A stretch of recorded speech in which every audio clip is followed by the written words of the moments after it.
সিরিয়ার প্রেসিডেন্ট আহমেদ আল শারার সঙ্গে সৌদি আরবে এক বৈঠকে মিলিত হয়েছেন মার্কিন প্রেসিডেন্ট ডোনাল্ড ট্রাম্প। বৈঠকে তিনি শারাকে ইসরায়েলের সঙ্গে সম্পর্ক স্বাভাবিক রাখার আহ্বান জানান।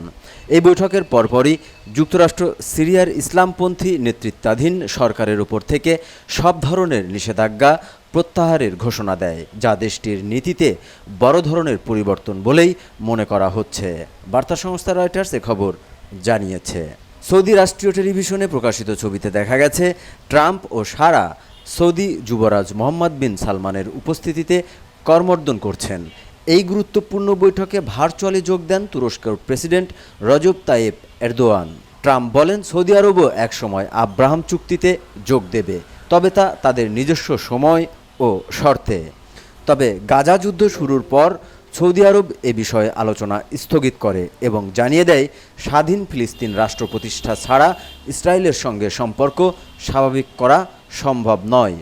2011 সালে শুরু হওয়া সিরিয়ার গৃহযুদ্ধে দীর্ঘমেয়াদী সংঘাতের পর 2024 সালের ডিসেম্বরে সাবেক প্রেসিডেন্ট বাশার আল আসাদকে ক্ষমতাচ্যুত করা হয়। এরপর থেকে সারা দেশটিকে পুনরায় দামেস্ক ভিত্তিক সরকারের আওতায় আনতে চেষ্টা চালিয়ে যাচ্ছেন। যুক্তরাষ্ট্রের নিষেধাজ্ঞা প্রত্যাহার দেশটির জন্য এক বড় সহায়ক পদক্ষেপ হিসেবে বিবেচিত হচ্ছে।